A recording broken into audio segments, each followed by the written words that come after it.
Sometimes you think you have life figured out, and then reality comes knocking with a sledgehammer.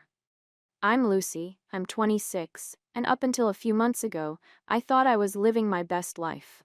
Looking back now, sitting in this cramped studio apartment that smells like the previous tenant's cat, maybe I should have seen the signs. But here's the thing. When you're used to getting what you want, you don't really think about consequences. Adrian and I had been together for 3 years.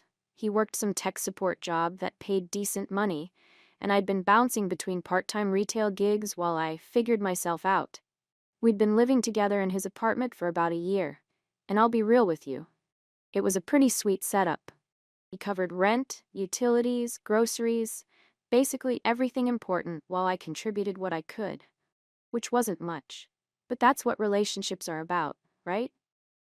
Supporting each other. The thing is, Adrian was predictable. Every morning he'd get up at 7, make coffee, check his emails, shower, and leave for work by 8:30. Every evening he'd come home, we'd watch Netflix, maybe order takeout, and he'd be asleep by 10:30. Weekends were grocery shopping, maybe a movie, definitely staying in. It was comfortable, sure, but I was 26 and felt like I was living the life of a 40-year-old suburban mom. That's when I started taking yoga classes at this little studio downtown. I told Adrian I needed something for myself, some personal growth, and he was totally supportive. He even offered to pay for the monthly membership, which was sweet of him. The instructor, Gavin, was everything Adrian wasn't. He had this long hair he kept in a man bun, talked about chakras and energy, and had these intense green eyes that seemed to see right through you. He was probably 30, maybe a little older, with this lean yoga body and tattoos that told stories. After class, Gavin would always stick around to chat with students, but I noticed he spent extra time talking to me. We'd discuss meditation, life philosophy, how modern relationships were just social constructs designed to limit our spiritual growth. Deep stuff that Adrian would never understand. Adrian's idea of philosophy was debating whether we should get HBO Max or stick with Netflix. Between us, I started looking forward to those conversations more than going home. Gavin would ask about my relationship, and I found myself complaining more than I realized. How Adrian was so routine, so predictable, so safe. Gavin would nod knowingly and talk about how some people are meant for extraordinary lives, while others are content with ordinary existence. I definitely wasn't ordinary. The conversations got longer, more personal. Gavin started texting me motivational quotes and asking how my journey of self-discovery was going. We'd grab smoothies after class sometimes, and he'd tell me about his travels, his spiritual awakening, how he'd learned that conventional relationships were just fear-based attachment. I started seeing Adrian through Gavin's eyes. This boring guy who worked a boring job and wanted a boring life. Don't get me wrong.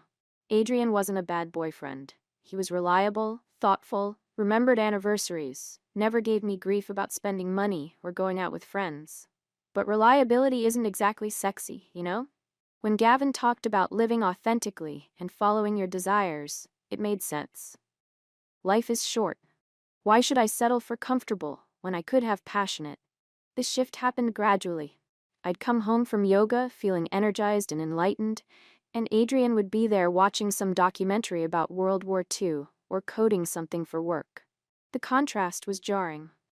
Here I was, expanding my consciousness and exploring my potential, and there he was, completely content with his little bubble of routine. I started staying after class more often, sometimes grabbing dinner with Gavin and other students. Adrian never complained, just asked how class was, and seemed genuinely happy that I was enjoying myself. Looking back, maybe that should have made me feel guilty, but at the time it just reinforced how different we were. He was satisfied with surface-level connection, while I was diving deep into meaningful relationships. Gavin and I started texting daily. He'd send me articles about tantric philosophy and the spiritual significance of following your authentic desires. We talked about how monogamy was a patriarchal construct designed to control women's sexuality and spiritual growth. It all made perfect sense. I was 26 years old, and I'd only been with 3 guys my whole life. How could I know what I really wanted if I'd never explored? The physical attraction was undeniable. During partner poses in class, when Gavin would adjust my position, I felt electricity I hadn't felt with Adrian in months, maybe years. Gavin noticed it too. I'd catch him looking at me in ways that made my stomach flip. After class one evening, he asked if I wanted to grab coffee and talk about something important. We sat in this little cafe, and he told me he was attracted to me, but respected my relationship. He said he sensed I was struggling with feeling trapped, and he wanted me to know that exploring attraction didn't have to mean betraying anyone. Some of the most spiritual people he knew practiced ethical non-monogamy, where partners supported each other's growth and exploration rather than trying to possess each other. That conversation changed everything. Suddenly I had language for what I was feeling. I wasn't being unfaithful or selfish. I was being spiritually authentic. I was refusing to let fear and social conditioning limit my personal growth. When I got home that night, Adrian was grading some certification exam he was taking for work. And the contrast hit me like a brick wall. Here was this beautiful, enlightened man offering to help me explore my true self, and here was Adrian, worried about career advancement and practical nonsense. I spent the next few days thinking about it constantly. Gavin was right. Why should I deny myself growth and exploration just because society said I should? Adrian and I had never explicitly agreed to forsake all others forever. We'd just fallen into this assumption of exclusivity without ever really discussing what we both wanted. The more I thought about it, the more it made sense. Adrian was happy with our relationship as it was. He'd said so many times. He didn't need to explore or grow or discover new parts of himself. But I did. And if he really loved me, wouldn't he want me to be my most authentic self? I decided to approach it honestly and openly. No sneaking around, no lies. I'd tell Adrian exactly what I was feeling and what I needed. If our relationship was as solid as I thought it was, he'd understand. He might even be relieved to know I was handling my restlessness in a mature, communicative way instead of just cheating like so many people do. The plan was simple. I'd explain that I needed some space to explore my sexuality and personal growth, but that it didn't change how I felt about him or our relationship. He was perfect exactly as he was. Stable, caring, supportive. He didn't need to change or explore because he'd already found his path. But I was still figuring mine out, and denying that would be denying my authentic self. I texted him at work on a Monday afternoon. I'd been at yoga, and Gavin had invited me to this meditation workshop that weekend, and I realized I was ready to take the next step in my journey. The text was simple and direct. Babe, I've been thinking. I want to explore my sexuality and experience more before we settle down. I think we should open our relationship. Adrian texted back asking to talk when he got home, but I was already committed to this path. I texted him again. No, I've already decided, but just on my side, you're perfect the way you are. You don't need anyone else. I felt proud of how I'd handled it. Direct, clear communication. No games or manipulation. I'd been completely upfront about what I needed while reassuring him that it wasn't about him being inadequate. Some people might call it selfish, but I call it self-aware. That evening, I got ready for my first official date with Gavin. I'd bought this amazing dress the week before. Okay, fine. I'd bought it with money from the account Adrian and I used for household expenses, but it was for both of us in a way. I was investing in my personal growth, which would ultimately benefit our relationship. When Adrian got home, I was putting the finishing touches on my makeup. He looked tired from work, but I was practically glowing with excitement about this new chapter in my life. So, I said, doing a little spin in my new dress, what do you think? About the dress or the one-sided open relationship, he asked. I laughed because he seemed to be taking it better than I'd expected. Both. I have a date tonight with this guy from my yoga class. Isn't this exciting? A date already? Adrian asked. Well, we've been talking for a few weeks, I admitted. Just as friends, but now we can explore more. You're okay with this, right? I mean, you're so secure and mature. The truth is, I was a little nervous about how he'd react, but I also knew Adrian. He avoided conflict, hated drama, and generally went along with whatever made me happy. Plus, I'd framed it in a way that made him look good. He was so secure and evolved that he didn't need to explore like I did. You know what? Adrian said after a pause. Sounds fair. Relief flooded through me. See, I knew he'd understand. Really? You're the best. I knew you'd get it. I kissed him on the cheek and headed out to meet Gavin, feeling like the luckiest woman alive. I had a supportive partner who trusted me enough to let me grow, and I was about to explore this incredible connection with someone who really understood me. The date was perfect. Gavin took me to this little wine bar where we talked for hours about consciousness, authenticity, and the courage it takes to live outside conventional boundaries. He was so proud of me for having that conversation with Adrian, for choosing growth over comfort. We ended up back at his place, and I won't go into details, but let's just say it was everything I'd been missing. I got home around 2 in the morning, practically floating. Adrian was asleep, and I slipped into bed feeling like I'd just stepped into my real life for the first time in years. The next morning, Adrian was already gone for work, but he'd left coffee made and a note saying he hoped I'd had a good time.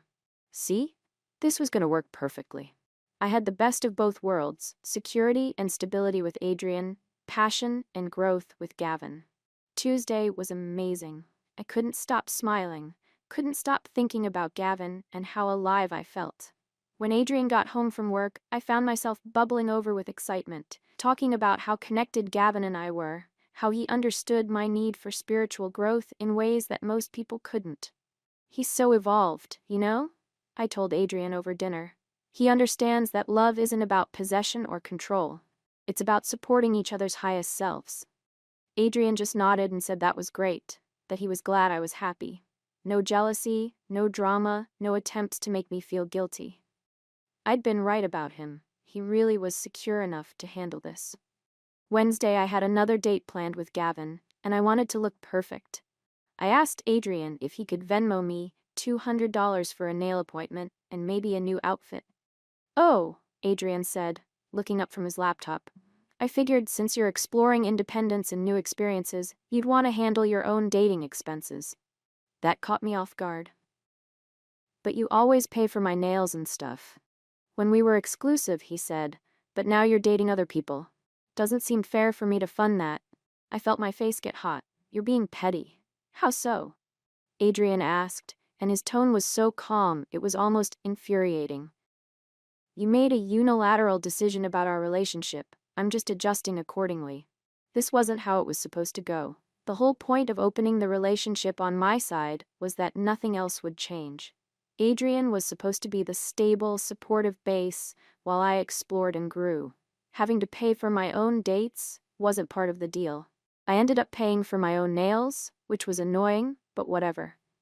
I had some money saved up, and it wasn't like I was planning to make this a regular thing. Once Adrian adjusted to the new dynamic, things would settle into a routine. But Thursday, things got weirder. I was trying to watch Netflix, and suddenly it wasn't working. Why is my Netflix not working? I called out to Adrian. Oh, I changed the password, he said from the kitchen. What? Why? Well, I'm reconsidering who has access to my accounts. I marched into the kitchen. Your accounts? We share everything. No, Adrian said, not even looking up from whatever he was cooking. You use my accounts. There's a difference. What's your problem? I demanded. No problem. You wanted to open things up. I'm opening things up. That's not what I meant, and you know it. What did you mean? God, he was being so deliberately obtuse. I meant I could see other people, but everything else stays the same. So you want to date others while I pay for your life? You're twisting my words. I'm literally repeating them back to you. This was ridiculous. I grabbed my purse and headed for the door. I'm going to Gavin's. At least he appreciates me. Cool, have fun. The dismissive way he said it made me even angrier, but I didn't have time to deal with his passive-aggressive bullshit. Gavin was expecting me, and I wasn't going to let Adrian's mood ruin my evening. At Gavin's place, I vented about Adrian's sudden attitude change. Gavin listened sympathetically and explained that this was typical behavior when someone's ego was threatened by their partner's growth. Adrian was probably feeling insecure and trying to reassert control through financial manipulation. It's actually a form of abuse, Gavin said, running his fingers through my hair. Using money to control your autonomy. You deserve better than that. I stayed at Gavin's that night and most of the next day. When I finally went back to Adrian's apartment Friday evening, planning to grab some clothes and head back to Gavin's for the weekend, I found boxes in the hallway. My boxes. The locks had been changed. There was a note taped to one of the boxes. Your belongings. You have 30 days to collect them from building storage. I stood there staring at the boxes, my brain trying to process what had happened. He'd actually kicked me out. Changed the locks like I was some random roommate instead of his girlfriend of 3 years. I tried calling him, but it went straight to voicemail. Texting got no response. I tried the building buzzer, but he didn't answer. Fine. If that's how he wanted to play it, I'd stay at Gavin's. At least there, I was appreciated and valued as a person instead of treated like property. But Gavin's place was a studio apartment, and after a few days of me being there constantly, things got tense. He started making comments about needing space for his morning meditation routine, about how his neighbors were complaining about extra noise. By Sunday, he suggested maybe I should find somewhere else to stay while I figured things out. I tried calling my best friend Maria, but she said her roommate wouldn't be cool with me crashing there. My mom, Brooklyn, lived in a tiny one-bedroom and was dealing with her own drama. I ended up spending Sunday night in a cheap motel, trying to figure out what the hell had happened to my life. Monday morning, I decided to take control of the situation. I borrowed my mom's phone and texted Adrian. We need to talk. This is insane. You can't just throw me out. His response came back quickly. I didn't throw you out. You left to go to Gavin's Thursday night. I assumed you'd moved in with him since you're exploring new connections. You changed the locks. Safety reasons. Lots of strangers coming and going lately. That's not funny. Neither is being told your girlfriend wants to sleep around while you foot the bill. I screenshot our original conversation and sent it to him. I never said that. The context is literally right there. He was being so literal, so deliberately missing the point. I tried calling, but he didn't answer. This was getting out of hand. I'd been trying to grow and explore, and he was punishing me for it. Making me homeless because his ego couldn't handle me connecting with someone else. I spent the next few days bouncing between friends' couches, but everyone had opinions about my situation. Maria kept asking why I hadn't just broken up with Adrian if I wanted to date other people. My mom wanted to know how I'd gone from living with my boyfriend to being homeless in less than a week. The worst part was that Gavin was being weird too. He'd gone from talking about spiritual connections and authentic to living to suggesting maybe we should slow things down and let the universe guide us. Translation. He was tired of dealing with my drama and wanted me to figure out my housing situation without involving him. By the end of the week, I was furious. These people who claimed to care about me were abandoning me the moment things got complicated. Adrian was using his financial advantage to manipulate me into crawling back, and everyone was acting like I was the problem. I decided to fight back legally. Adrian couldn't just kick me out without notice. I'd been living there for a year. I had rights. Finding a lawyer willing to take the case was harder than I expected, especially when I explained I didn't have money for a retainer. Finally, I found someone who agreed to work on contingency if the case was strong enough. The lawyer asked a lot of questions about my living situation. Was I on the lease? No, but I'd been living there for a year. Did I pay rent? Not exactly, but I contributed what I could. Did I receive mail there? Some, but most of my stuff still went to my mom's address. After reviewing everything, the lawyer said I might have a case for illegal eviction and emotional distress. We could argue that Adrian had created a hostile living environment and then illegally locked me out without proper notice. I felt vindicated. Finally, someone who understood that what Adrian had done was wrong. The lawsuit asked for $10,000, money for emotional distress, temporary living expenses, and damages for the illegal eviction. It felt good to take action, to stop being a victim and start fighting for my rights. But Adrian had apparently been preparing for this. He hired some lawyer friend of his, and when we got to court, they had everything.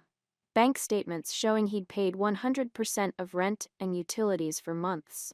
Screenshots of text conversations where I'd talked about staying temporarily while I figured out my living situation. Security camera footage of me trying to break into the apartment with my old key after he'd changed the locks. The worst part was when they brought up my social media posts. I'd been venting on Facebook about the situation, calling Adrian controlling and emotionally abusive, talking about how he'd made me homeless for trying to grow as a person. Apparently, that counted as defamation. The judge, a middle-aged woman who I'd hoped would be sympathetic, was not having it. "Miss Lucy," she said, looking at me over her glasses, "you were not a tenant. You were a guest. You left voluntarily to stay with another man. Your ex-partner had every right to change his locks." "But, Your Honor, I had nowhere to go," I tried to explain. "According to these texts, you went to several different places. You had options. He financially abused me by cutting me off. By not paying for your dates with other men?" The courtroom actually laughed.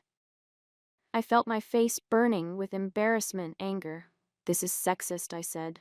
The judge raised an eyebrow. "How so?" "He's using his financial privilege against me." "His financial privilege of paying his own rent?" More laughter. I wanted to disappear. The judge dismissed my case and granted Adrian's countersuit. I owed him money for the attempted break-in, the defamatory social media posts, and 6 months of unpaid utilities and expenses. $4,000. Money I definitely didn't have. Outside the courthouse, I tried one last time to reach Adrian. "I loved you," I said when he finally answered his phone. "How could you do this to me?" "You did this to yourself," he said. "You wanted to open the relationship. I just opened it all the way." "I didn't mean it like that." "Then you should have communicated like an adult, instead of announcing you were going to date others, while I subsidized your life." The line went dead. That was 18 months ago. My mom had to pay the judgment to keep my credit from being completely destroyed, and she's barely spoken to me since. I ended up moving to Dallas, where I knew nobody and could start over without everyone knowing my business. I'm working at a call center now, living in a studio apartment that costs more than half my paycheck. It's not exactly the spiritual awakening I'd envisioned. The thing that really gets me is how everyone acted like I was some kind of villain. All I wanted was to grow as a person, to explore connections and live authentically. But apparently, that makes me selfish and manipulative. Meanwhile, Adrian is living his best life. I know because I still check his social media sometimes. He's got a new girlfriend, some accountant who posts pictures of them hiking and cooking together.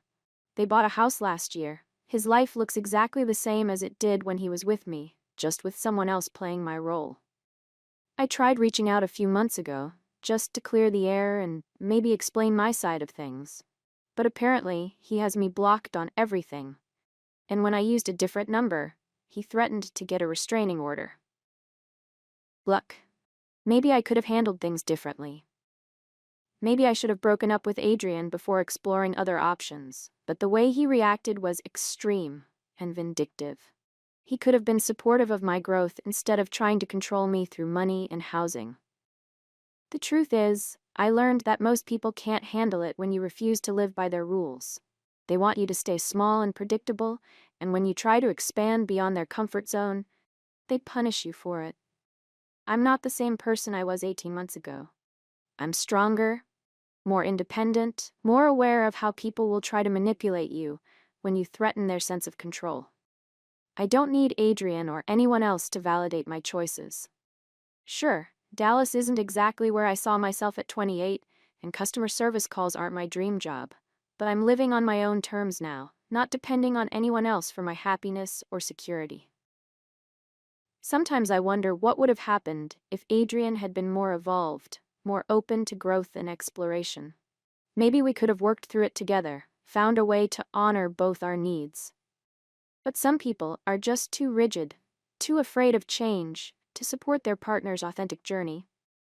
I'm better off without that kind of limitation in my life. Even if it means starting over from scratch, even if it means admitting that maybe I'm not cut out for conventional relationships. At least I know who I am now. At least I'm not pretending to be satisfied with ordinary when I was meant for something more extraordinary. Even if extraordinary looks a lot lonelier than I expected it to.